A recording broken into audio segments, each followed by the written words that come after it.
Good afternoon, film fans. Today I'm going to do a review of one of my favorite of the 1970s. In fact, it is my favorite of the 1970s, quote unquote, dystopian science fiction movies.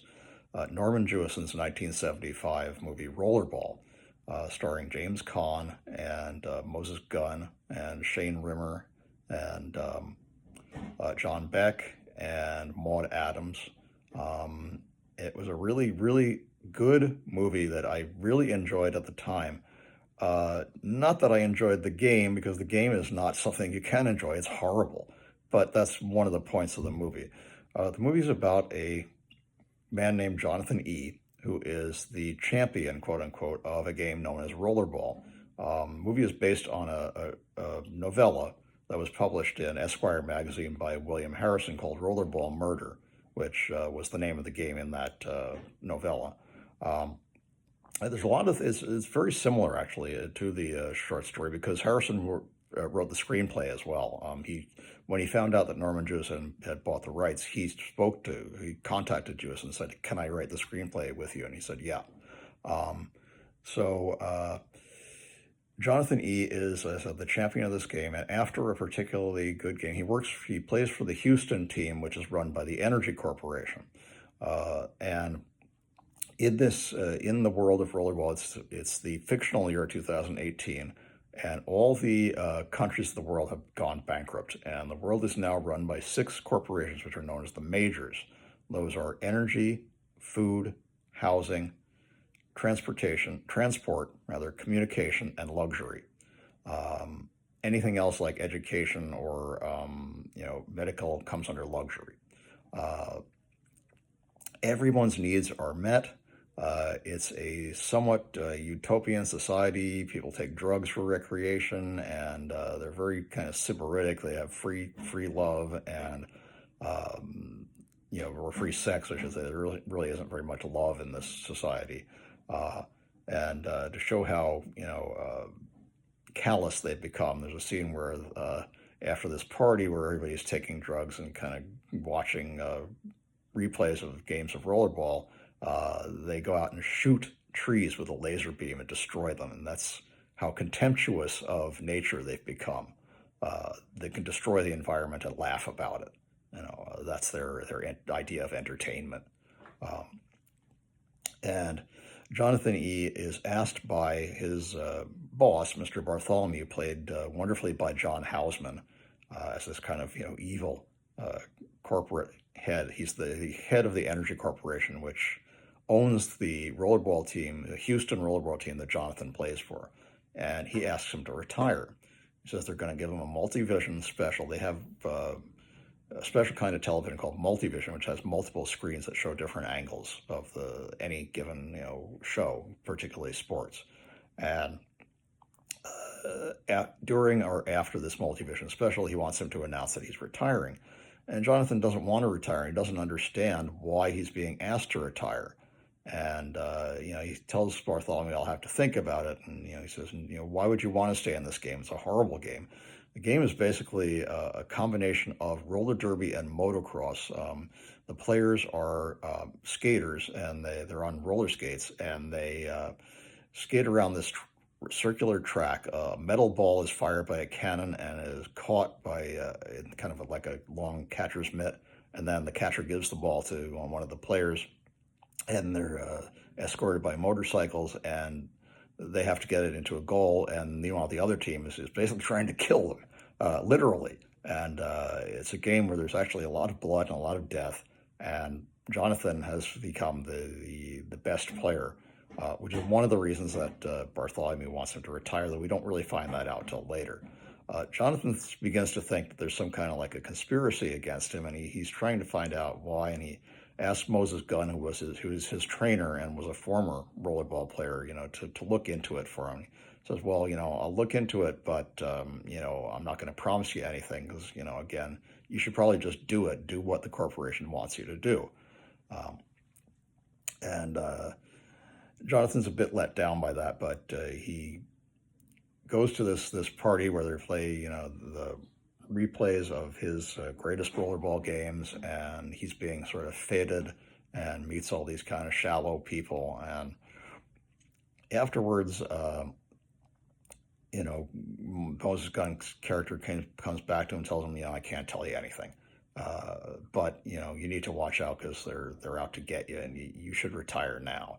And just do what they want, and you'll be safe. And that's not good enough for Jonathan. And they start changing the rules. Like they start limiting substitutions. There's going to be a game against Japan, and the Japanese players are apparently very violent, and they use like Hapkido and Kido moves, and their trainers trying to teach them these, and they're kind of making fun of them, saying, "Oh, they're just little people, and we'll beat them easily." And they're not listening to any of these tips that they're giving him. And he says, "Well, there's going to be limited substitutions, and you know, uh, they're changing some of the rules." And obviously, the reason they're trying to change these rules, they want to get Jonathan out any way they can, including they're hoping that he'll get injured to such an extent that he'll want to retire. He won't be able to continue.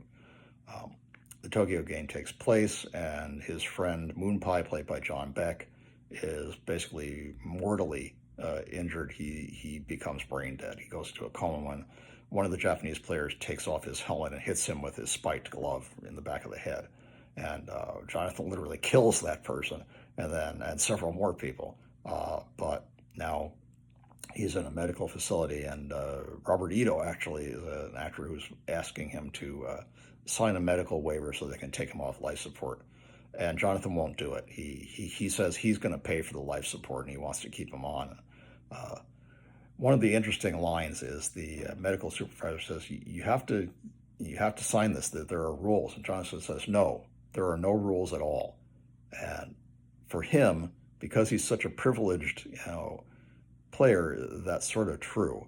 Um, he has Moonpipe taken back to the States, and he's going to take care of him, even though he's basically brain dead. He's in a permanent coma. Um, and meanwhile, he decides he's going to go to Geneva, which is where the world's library is, and try to find some information about the corporate wars and what happened and how the corporations came to power. Why these things are happening to him. They did things like, they took away his wife because a corporate executive wanted her. Corporations basically just run every aspect of people's lives, down to, who they can date. And they try to set him up with another girl, and she turns out to be just somebody, a character played by Pamela Hensley, named Daphne, who tries to seduce him into signing this waiver that says he's gonna retire. And he gives her some drugs and knocks her out and says, he's not going to do it. There's a kind of a violent scene in there that I don't like. It's a little creepy where he puts his glove in her face, the spiked glove, and is threatening her with it. He doesn't actually do anything. He doesn't actually harm her, but it's a little scary. And I wasn't a fan of that even when I first saw it. But he goes to Geneva, to this computer center, to try to find out what's happening, who's trying to get him out of the game, and he doesn't really get anywhere. He asks this kind of goofy librarian who's played by Sir Ralph Richardson. It wasn't a Sir back then; it was just Ralph Richardson, but who has this computer called Zero, which is made out of water. Actually, it's liquid intelligence, he calls it, and it's lost all of the records of the 13th century. And he says, there's not too much. There's just, Dante and a couple of corrupt popes, but all that information is lost. He finds out that all the records that he wants are basically classified. He's not allowed to look at them. They've been transferred. The books don't exist any longer. They're all on computer because you can hide computer files more easily than you can hide a book. And so he asks Ralph Richardson, asks this computer Zero, about the corporate wars, and it won't give him an answer. It just says negative, negative, negative over and over again. So he's frustrated. He goes back home, and he's playing the next game, which I think is against Madrid. And again, now they've limited substitutions, and there's no time limit. So, the game is much tougher, and it's more difficult. And now his teammates are starting to turn against him because they realize he's putting them in danger. He's by stubbornly refusing to retire, he is making their lives difficult. So they're like turning their backs on him. They don't want to see him. They don't want to talk to him anymore. They're really not his allies anymore after this. They'll play with him, but they really, are starting to become resentful of the fact that he's becoming such, he's becoming more important to the game than the game in their minds, and obviously in Bartholomew's mind as well. Bartholomew consults with the heads of the other 5 corporations, says, the game was created to point up the futility of the individual effort. That's a key phrase there. Remember that. And if a champion undermines that, then he must lose. He says, I think we're all agree we don't want to do anything radical, but he must lose. They're not going to have him assassinated, but they're going to make the game so tough that he's not going to want to play anymore. Well, he goes ahead and plays the game with Madrid, and Houston wins despite the rather tough odds. And the next thing is that he goes home and he finds that his ex-wife, who is played by the very beautiful, really gorgeous Maud Adams, is there waiting for him. And she says, Johnny, they're going to kill you. You got to do what they want. And he says, rather sadly, all I wanted was you to be on my side. And after he says that, he erases every multivision image of her that he has. It's a really sad and very well done scene, and it's played to music by Borodin, which is really, really very effective. I really liked that scene. It's very emotional, and Maud Adams is a terrific actress, and I think she did a really good job in that. Then, after she leaves, there's going to be one final game. And just as a precaution, Moses Gunn tells him not to take the helicopter, to take the bus with the rest of the team to New York, which is where the last game is going to be played. And in this game, there's going to be absolutely no substitution and no time limit whatsoever. And they're just going to play it until he's dead. That's the key component. And at one point, Shane Rimmer, who's the sports announcer, says, what game? This was never meant to be a game, i.e. that particular game was just meant to kill Jonathan. And, at first the New York fans are against him. They're chanting, Jonathan's dead, Jonathan's dead. And he goes ahead and he plays the game to his best ability, which is, he's better than any other rollerball player. So despite these almost overwhelming odds, he comes out triumphant. He is the only rollerballer left alive, and he triumphantly lays beaten and bloodied.